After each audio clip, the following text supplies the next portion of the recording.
The files were never meant to see daylight, buried in court documents, sealed behind legal barriers, hidden from public view for years.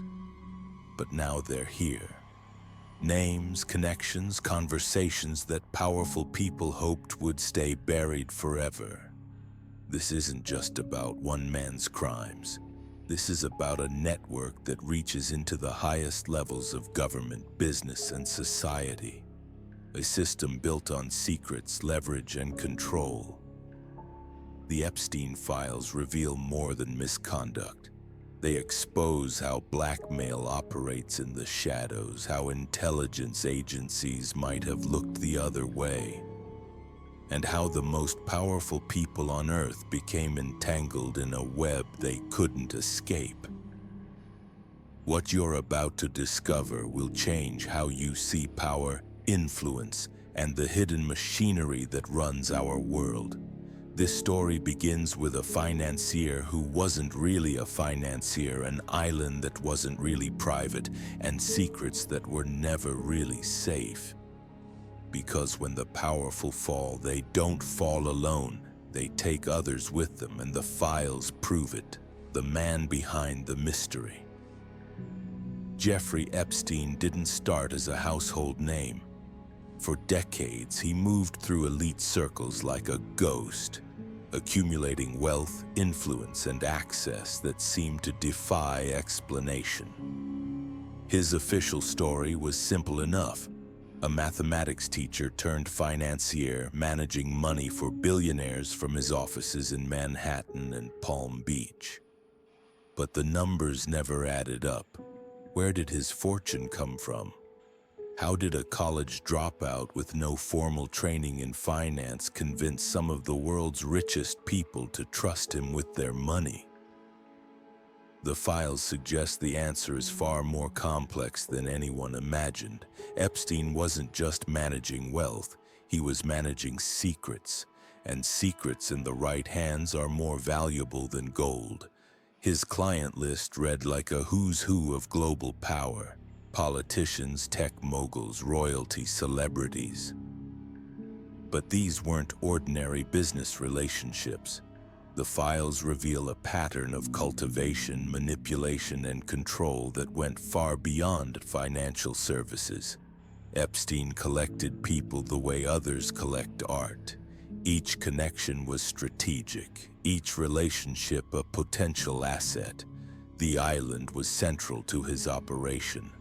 Little St. James, a 70-acre private retreat in the Caribbean, became known as the epicenter of his activities. But it wasn't just a luxury hideaway.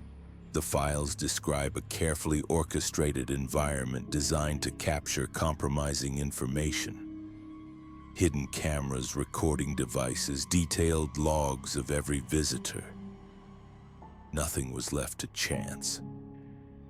What emerges from these documents is a portrait of a man who understood leverage better than anyone.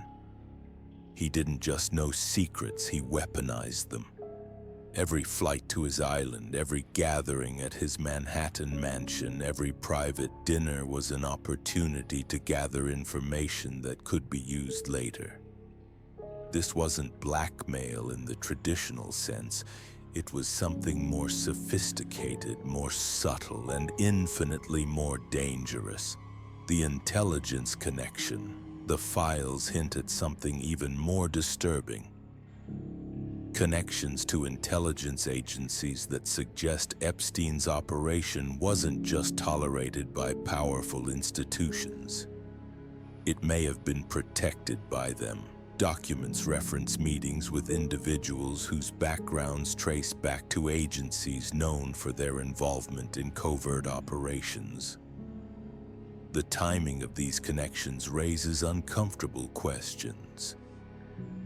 How does someone with Epstein's background gain access to the highest levels of power without institutional support? How does an operation involving compromising material on world leaders continue for decades without interference? The files don't provide definitive answers, but they point toward a conclusion that's difficult to ignore. Epstein may have been an asset, not just a criminal. Intelligence agencies have a long history of using compromising information to influence targets. The practice has a name in the intelligence community: compromat. The idea is simple but effective. Gather embarrassing or incriminating information about targets, then use that information to ensure cooperation. It's a technique that's been used by intelligence services around the world for decades.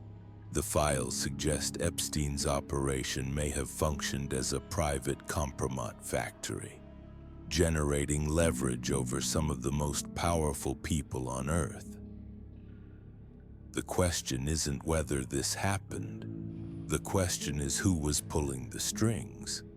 Because operations like this don't run themselves, they require funding, protection, and most importantly, a purpose that goes beyond personal enrichment. The political web names in the files read like a directory of political power. Former presidents, senators, governors, foreign ministers. The scope is staggering. But what's more revealing than the names themselves is the pattern of how these relationships developed. Epstein didn't just happen to know these people. He cultivated them systematically, often starting when they were younger, less established, more vulnerable to influence. The files document a decades-long strategy of building relationships with rising political stars. Campaign contributions, social introductions, invitations to exclusive events. Each interaction was carefully calculated to create debt, obligation, and ultimately leverage. By the time these individuals reached positions of real power, they were already ensnared in a web of obligation that would be difficult to escape. Consider the implications. If Epstein possessed compromising information about sitting politicians, what did that mean for policy decisions, for military actions, for international relations? The files don't explicitly connect his influence to specific political outcomes, but the potential for such influence is clear. When you have leverage over decision makers, you have leverage over decisions. The pattern extends beyond American politics. The files reference connections to political figures across Europe, Asia, and the Middle East. This wasn't just a domestic operation. It was global in scope, targeting power centers around the world. The breadth of these connections suggests coordination and resources that go far beyond what one individual could manage alone. Financial mysteries. Follow the money and the Epstein story becomes even more puzzling. The files reveal financial flows that make little sense for a traditional money manager. Payments from sources that can't be traced. Investments in companies that don't exist. Transfers to accounts in jurisdictions known for their secrecy. This wasn't wealth management. It was money laundering on an industrial scale. The numbers are staggering. Hundreds of millions of dollars moving through a network of shell companies, trusts, and foundations. Money flowing in from sources that remain mysterious, then flowing out to recipients whose identities are carefully hidden. The complexity of these financial arrangements suggests professional assistance from experts in offshore finance and regulatory evasion. But the money wasn't just being hidden, it was being weaponized. The files describe systematic use of financial incentives to influence behavior. Charitable donations that coincidentally aligned with political needs.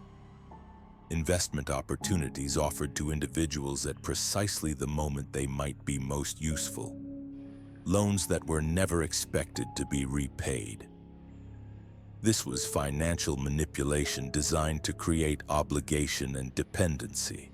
The offshore component is particularly revealing. The files reference accounts in jurisdictions known for their banking secrecy laws.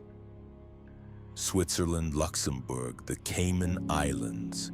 These weren't just tax havens, they were secrecy havens designed to make financial flows impossible to trace. The sophistication of these arrangements suggests knowledge and connections that go far beyond what a single individual could manage. The technology angle. The files reveal another dimension of Epstein's operation that's received less attention but may be equally important. His connections to technology companies and tech leaders weren't just social, they were strategic. Documents reference meetings with individuals from companies that specialize in data collection, artificial intelligence, and digital surveillance. The timing of these connections is significant. As technology companies gained unprecedented access to personal information, Epstein was building relationships with the people who controlled that access. The files suggest these weren't casual friendships. They were carefully cultivated relationships designed to leverage the growing power of digital surveillance. Consider what this means in practice. If Epstein had access to the kind of personal information that technology companies collect, his ability to gather compromising material would have been exponentially enhanced. Social media posts, private communications, location data, financial transactions. The digital footprint of modern life creates opportunities for blackmail that previous generations couldn't have imagined. The files also reference investments in companies developing facial recognition technology, data mining software, and other tools that could be used for surveillance and intelligence gathering. These weren't just financial investments, they were strategic positions in the emerging surveillance economy. The intersection of Epstein's operation with cutting-edge technology suggests a level of sophistication that goes far beyond traditional blackmail schemes. The media shield. Perhaps most disturbing is what the files reveal about media coverage of Epstein's activities. For years, stories about his behavior were killed, investigations were dropped, and journalists were discouraged from pursuing leads. The files document a systematic campaign to control information flow and protect the network from exposure. This wasn't just about Epstein himself. The files reveal efforts to protect associates, clients, and the broader network from scrutiny. Stories that could have exposed the operation years earlier were suppressed through a combination of legal threats, financial pressure, and influence operations. The machinery of information control was deployed to keep the network safe. The pattern extended to law enforcement as well. The files reference meetings between Epstein's representatives and officials from agencies that should have been investigating his activities. These weren't just legal consultations, they were coordination meetings designed to ensure that law enforcement actions wouldn't threaten the broader operation. The result was a cone of silence that protected the network for decades. Even when evidence of criminal activity was available, it was buried, delayed, or dismissed.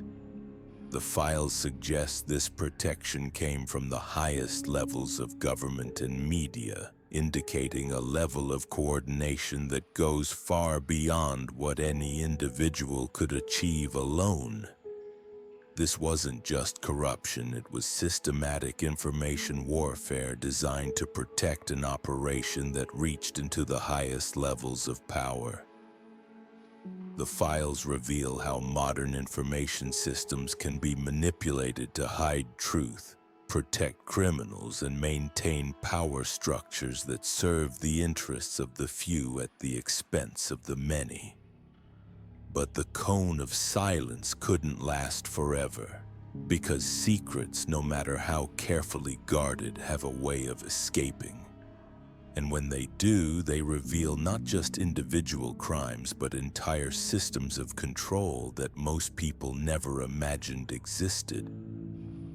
The network begins to unravel. The files don't just document past activities, they reveal an ongoing operation that may still be active today. Because operations like this don't simply disappear when one person is removed. They adapt, evolve, and continue under new management. The network that Epstein built was larger than any individual, and his removal may have been just the beginning of a much larger story. What you've seen so far is just the foundation. The files contain layers of information that reveal connections most people never suspected, operations that most people never imagined, and a system of control that reaches into every aspect of modern life. The question isn't whether these things happened. The question is what's still happening now and who's still pulling the strings. The global reach expands. The files reveal something that changes everything we thought we knew about the scope of this operation. This wasn't just an American story. It was a worldwide network that spanned continents, cultures, and governments. Documents show connections reaching into the highest levels of power across Europe, Asia, Africa, and the Middle East. Each connection was strategic, each relationship a carefully placed asset in a global game of influence. The European connections are particularly striking. The files reference meetings with individuals connected to royal families, banking dynasties, and political establishments that have shaped European policy for generations. These weren't casual social encounters. They were calculated engagements designed to penetrate power structures that most people could never access. The sophistication of these operations suggests coordination at levels that individual actors simply couldn't achieve. In Asia, the network appears to have targeted rising economic powers with the same systematic approach. Documents reference connections to individuals in technology companies, manufacturing conglomerates, and financial institutions that control massive portions of the global economy. The timing of these relationships coincides with Asia's emergence as an economic superpower, suggesting a long-term strategy to gain influence over the world's fastest-growing economies. The Middle Eastern connections reveal perhaps the most complex web of all. The files document relationships with individuals connected to oil wealth, sovereign wealth funds, and political dynasties that have shaped regional and global politics for decades. These connections weren't just about money. They were about access to resources that could influence everything from energy prices to military conflicts. What emerges from these global connections is a picture of an operation that understood geopolitics better than most government agencies.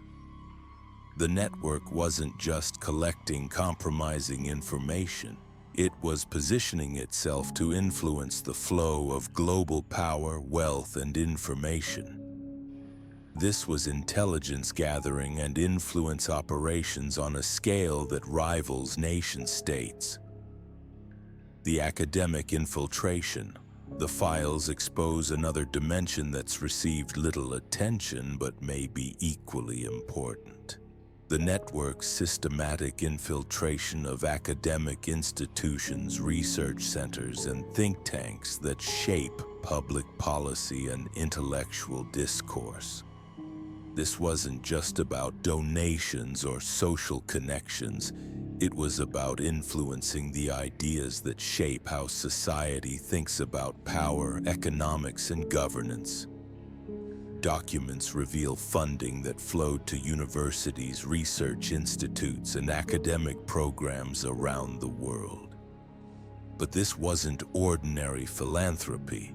The timing and targeting of these investments suggests a coordinated effort to influence academic research and policy recommendations. When you control the institutions that produce knowledge, you control the knowledge that shapes policy. The files reference connections to researchers working on artificial intelligence, genetic engineering, and other cutting-edge technologies that could reshape human society. These weren't just financial investments. They were strategic positions in the development of technologies that will determine the future of human civilization. The implications are staggering. Consider what this means for academic independence.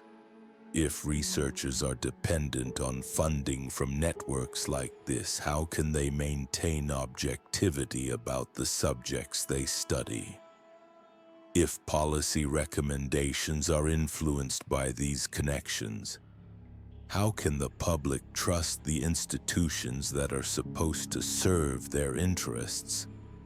The files suggest that academic capture was a key component of the network's long-term strategy. The corruption extended to academic conferences, research publications, and policy forums where ideas are debated and refined. The network appears to have systematically influenced the intellectual infrastructure that shapes public discourse. This wasn't just about controlling information, it was about controlling the frameworks people use to understand information, the legal fortress. Perhaps most revealing is what the files show about how the network protected itself through the legal system. This wasn't just about hiring good lawyers. It was about systematically exploiting legal structures to create a fortress of protection around the operation. The sophistication of these legal strategies suggests coordination by experts in international law, regulatory capture, and jurisdictional arbitrage. The files document the use of shell companies, trusts, and foundations across multiple jurisdictions to create layers of legal protection that made investigation and prosecution extremely difficult. Each layer was designed to delay, confuse, and ultimately defeat efforts to expose the network's activities. The complexity of these arrangements suggests professional assistance from experts in offshore law and regulatory evasion. But the legal protection went beyond defensive strategies. The files reveal aggressive use of legal threats, defamation lawsuits, and other intimidation tactics to silence potential witnesses and investigators.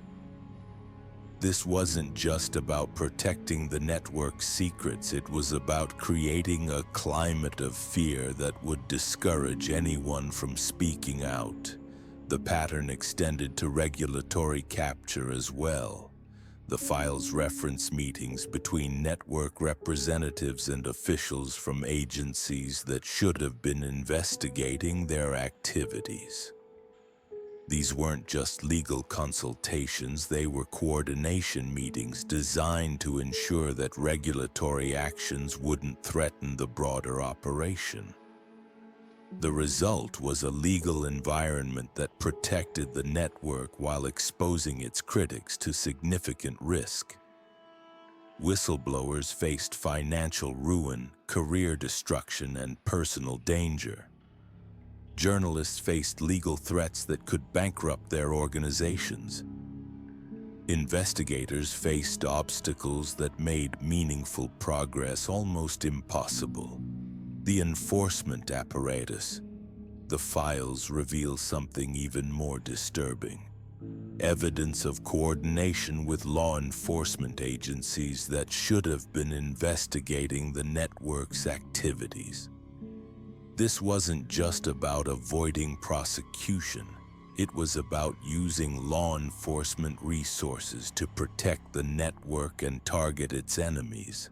Documents suggest that information gathered by the network was sometimes shared with law enforcement agencies, creating a feedback loop that benefited both sides. The network gained protection from investigation while law enforcement gained access to intelligence that could be used for their own purposes. This wasn't just corruption. It was a partnership that served the interests of both parties at the expense of justice. The files also reference efforts to influence investigations through political pressure, media manipulation, and other forms of interference. When investigations got too close to exposing the network's activities, pressure was applied at multiple levels to ensure that they were dropped, delayed, or redirected toward less threatening targets. The pattern extended to international law enforcement as well.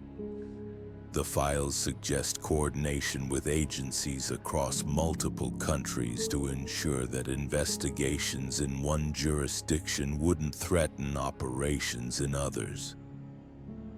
This level of coordination suggests resources and connections that go far beyond what criminal organizations typically possess.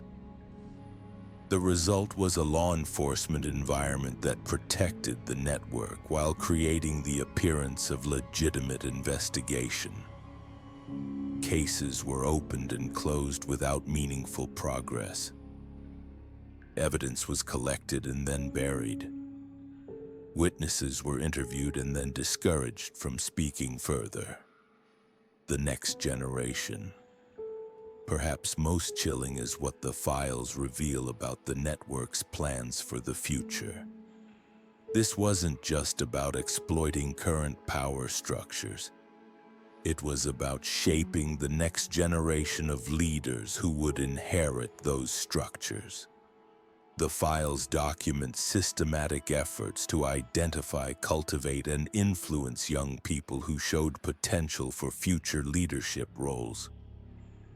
The strategy appears to have targeted individuals in their teens and early 20s, long before they achieved positions of real power. Through scholarships, internships, social connections, and other opportunities, the network created relationships with future leaders while they were still forming their worldviews and career trajectories. The sophistication of this long-term strategy is remarkable. Rather than simply trying to influence existing power structures, the network was actively shaping the people who would control those structures in the future. This wasn't just about maintaining current influence. It was about ensuring that influence would continue across generations.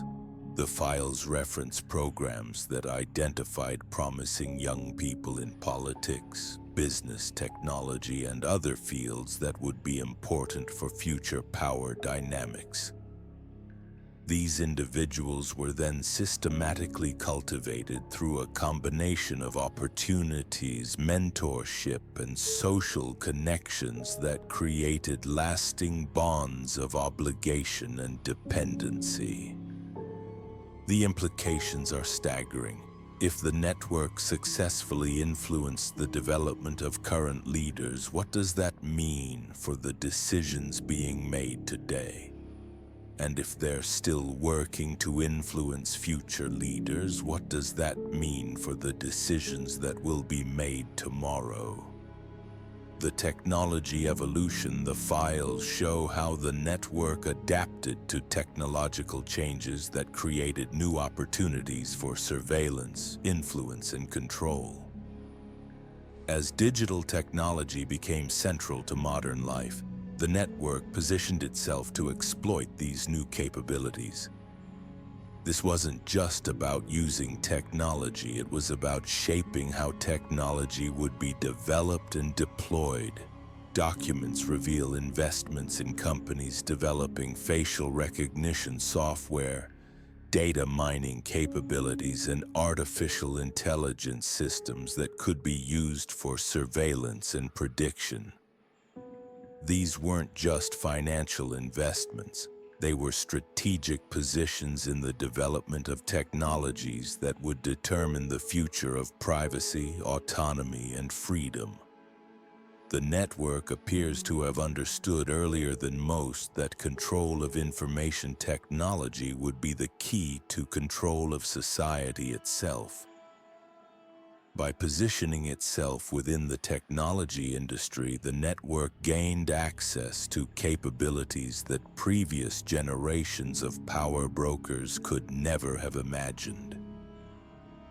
The files also reveal efforts to influence technology policy at the highest levels of government. Through connections to policymakers, regulators, and industry leaders, the network worked to ensure that technology would be developed and deployed in ways that served their interests rather than the public interest. The result is a technology environment that maximizes surveillance capabilities while minimizing privacy protections. Social media platforms that collect unprecedented amounts of personal information. Search engines that track every query and click, communication systems that can be monitored and recorded. The network didn't just adapt to these changes, they helped create them. The financial web deepens. The files reveal layers of financial complexity that go far beyond what initial investigations uncovered. This wasn't just about hiding money. It was about creating a parallel financial system that operated according to different rules than those that govern ordinary economic activity. The sophistication of these arrangements suggests coordination by experts in international finance, regulatory arbitrage, and economic warfare. The network appears to have created its own ecosystem of banks, investment funds, and financial institutions that served its interests while maintaining the appearance of legitimate business activity.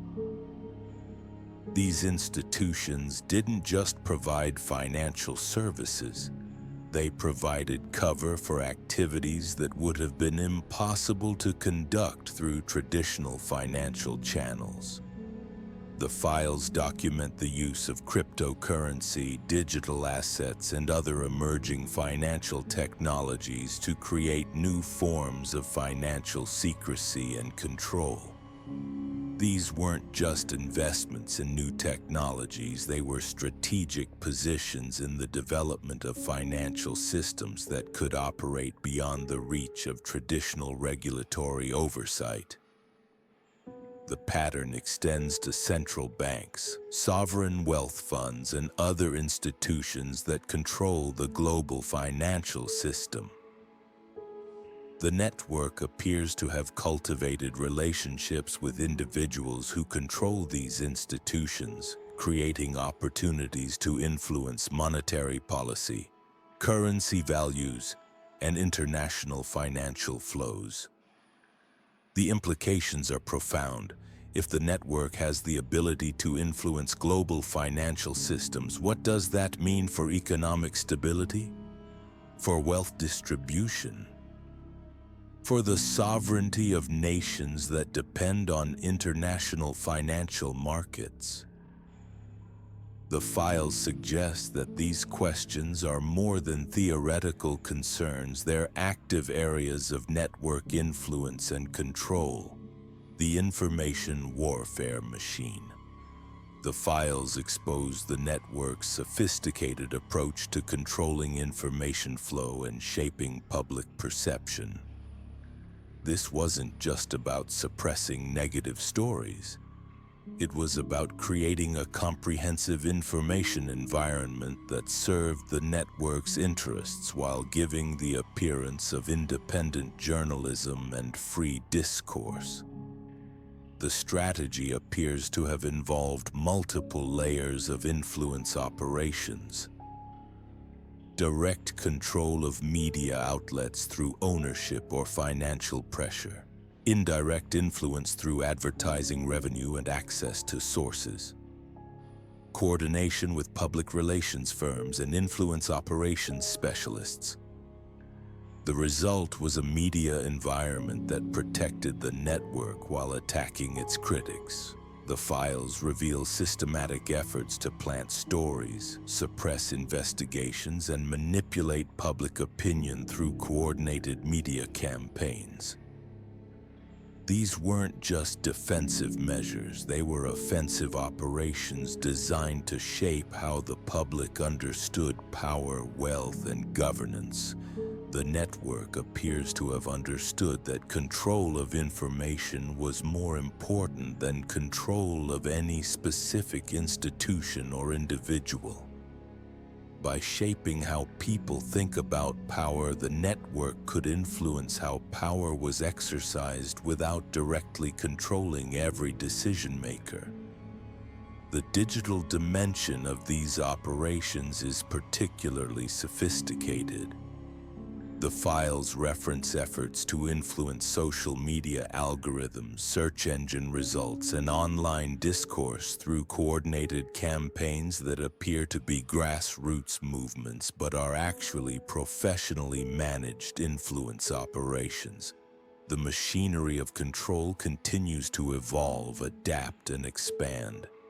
The files reveal not just what happened, but what's still happening. The network that built this system of influence and control didn't disappear when one person was removed.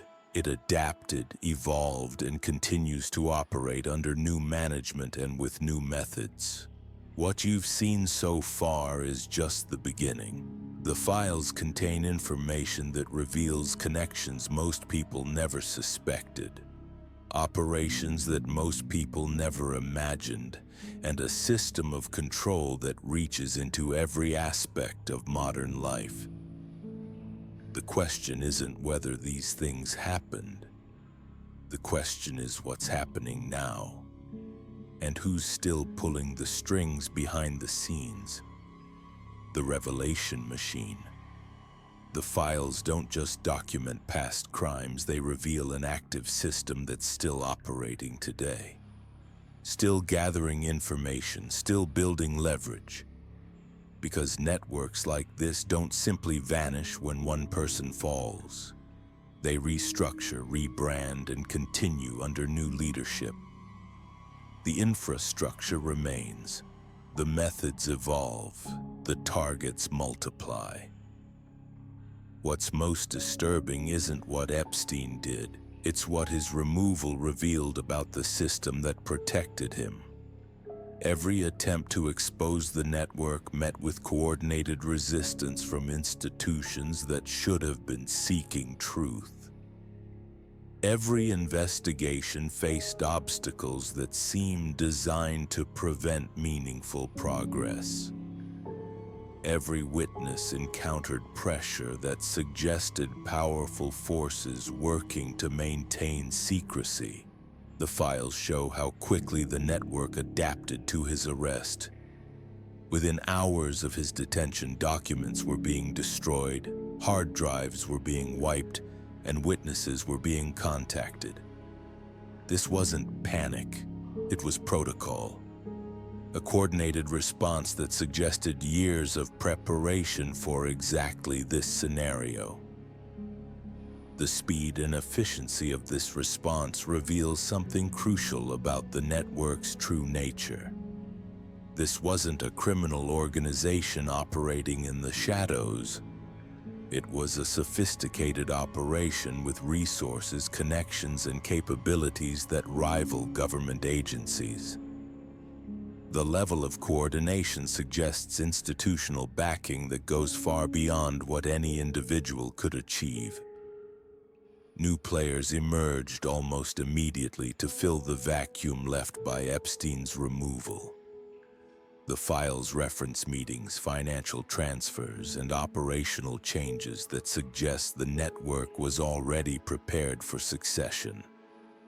This wasn't just about replacing one person.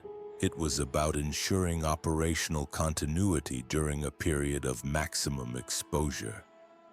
The digital evolution accelerates. The files reveal how the network has adapted to technological changes that create new opportunities for surveillance and control. Social media platforms that collect unprecedented amounts of personal information. Artificial intelligence systems that can predict behavior and identify vulnerabilities. Communication networks that can be monitored and manipulated in real time. These aren't just tools for gathering information. They're weapons for shaping behavior, influencing decisions, and controlling outcomes. The network appears to have positioned itself at the center of these technological developments, gaining access to capabilities that previous generations of power brokers could never have imagined. The files document investments in companies developing brain-computer interfaces, genetic modification technologies, and other emerging capabilities that could fundamentally alter human society. These aren't just financial investments.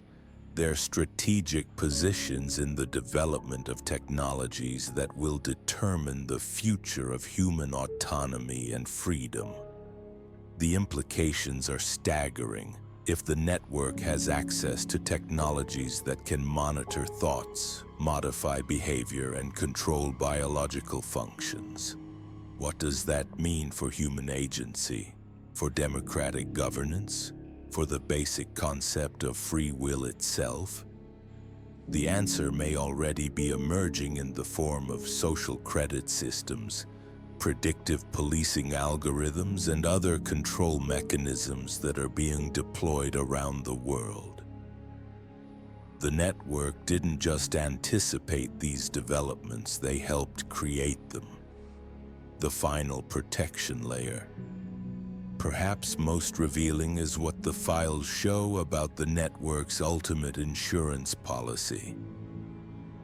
Evidence suggests that the most compromising information was never stored in any single location or controlled by any individual. Instead, it was distributed across multiple systems, jurisdictions, and custodians in a way that makes complete suppression impossible.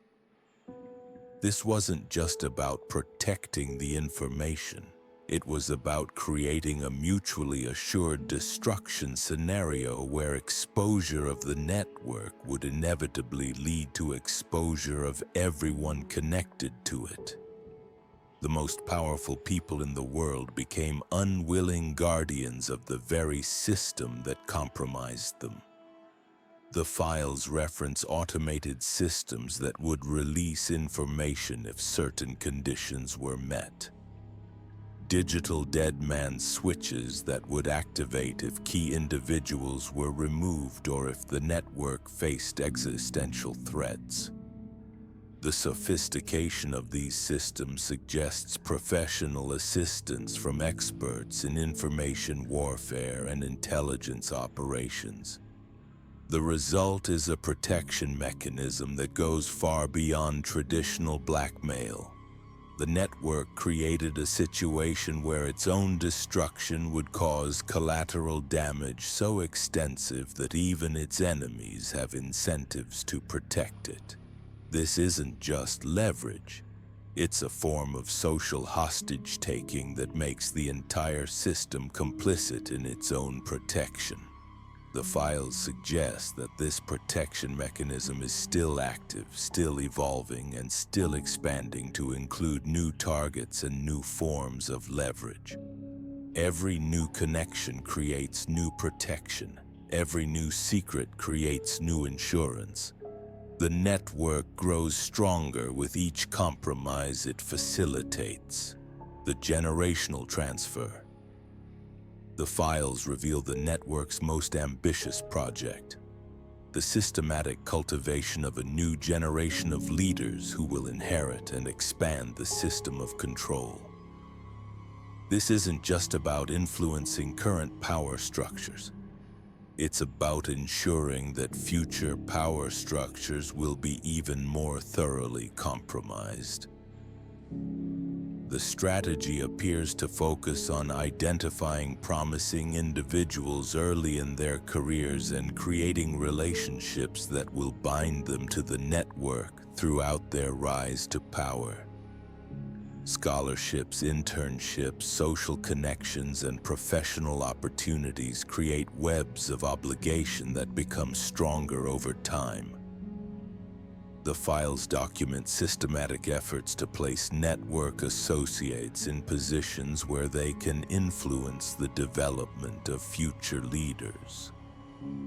University administrations, corporate boards, government agencies, and other institutions that shape career trajectories have been systematically infiltrated by individuals who serve the network's interests.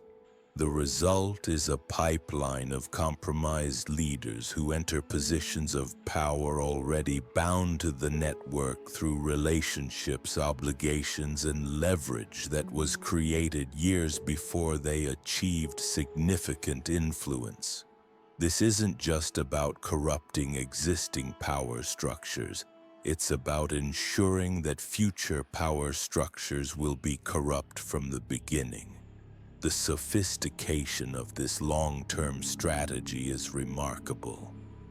Rather than simply trying to influence decisions made by current leaders, the network is actively shaping the people who will make decisions in the future. This isn't just about maintaining current influence. It's about ensuring that influence will expand across generations. The global convergence. The files show how local networks in different countries have been systematically connected to create a global system of control that transcends national boundaries. This wasn't just about international coordination. It was about creating a parallel governance structure that operates according to different rules than those that govern ordinary political and economic activity. The network appears to have understood that global problems require global solutions, and that global solutions require global control mechanisms.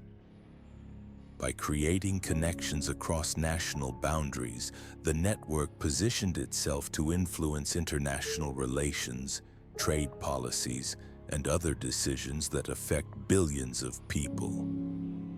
The files document systematic efforts to influence international organizations, multilateral agreements, and other mechanisms of global governance. These weren't just lobbying efforts. They were strategic operations designed to ensure that global governance structures would serve the network's interests rather than the public interest. The result is a global system where local networks in different countries coordinate their activities to achieve common objectives. National sovereignty becomes less important than network loyalty. Democratic accountability becomes less relevant than network approval. The interests of ordinary citizens become subordinate to the interests of network members. The implications are profound. If the network has successfully created a parallel system of global governance, what does that mean for democracy? For national sovereignty? For the basic concept of government by consent of the governed, the answer may already be visible in the form of international agreements that ordinary citizens never voted for, policies that serve elite interests rather than public interests, and decisions that seem to emerge from mysterious consultations between unelected officials and unnamed advisors. The resistance emerges, But the files also reveal something that the network may not have anticipated.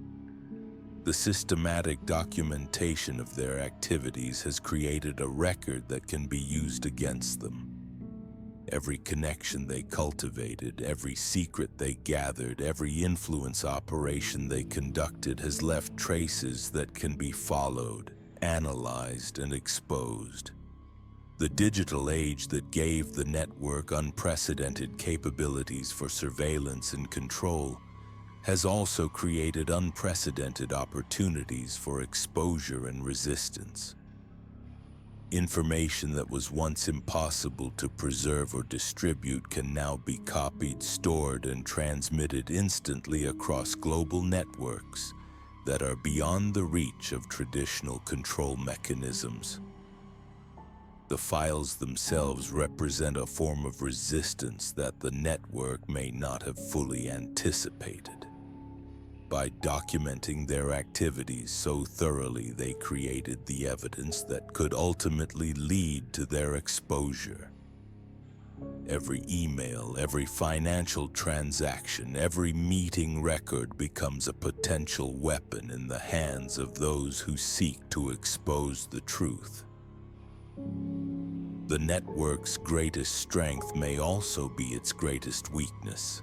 The comprehensive nature of their operations requires extensive coordination, communication, and documentation. This creates vulnerabilities that can be exploited by those who understand how the system works. The files show that resistance is already emerging from within the network itself.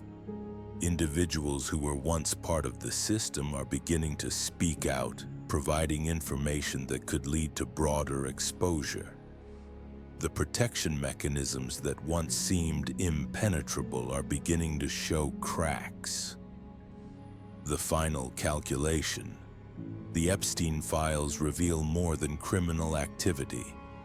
They expose a system of control that operates parallel to democratic governance, beyond public accountability, and according to rules that serve the interests of the few at the expense of the many. This isn't just about one man's crimes.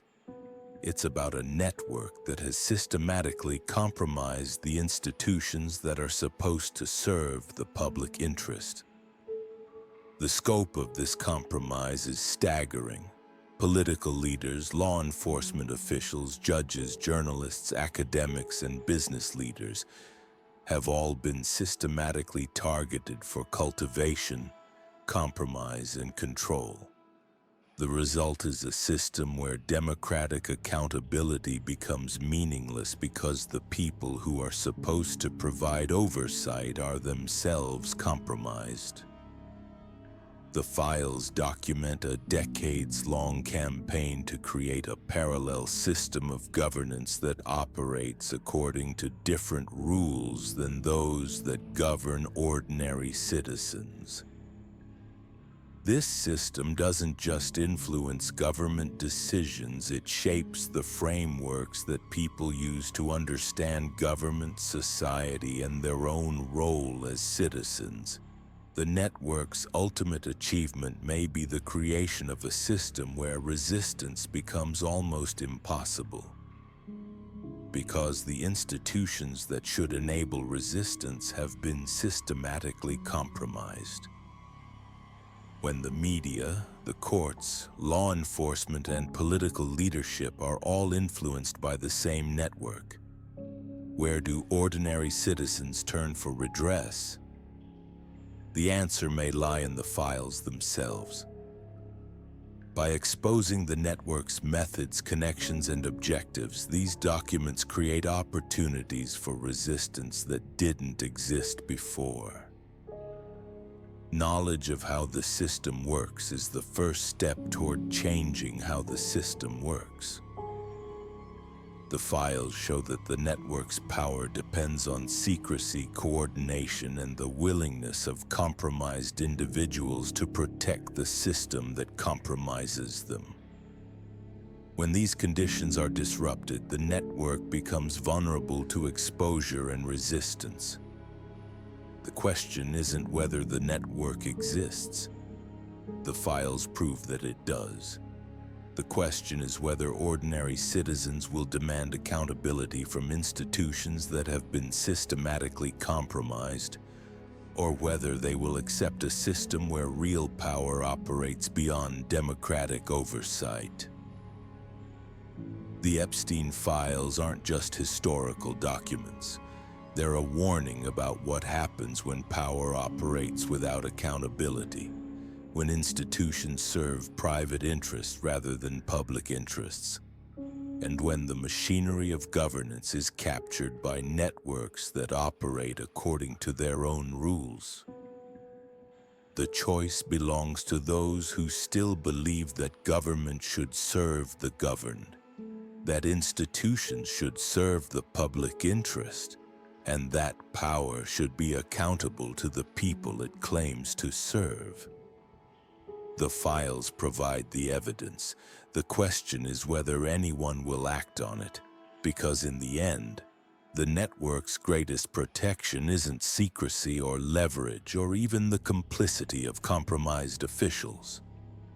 It's the willingness of ordinary citizens to accept a system where real power operates beyond their reach, beyond their knowledge, and beyond their control. The files prove that this system exists. What happens next depends on whether anyone still cares enough to demand something better.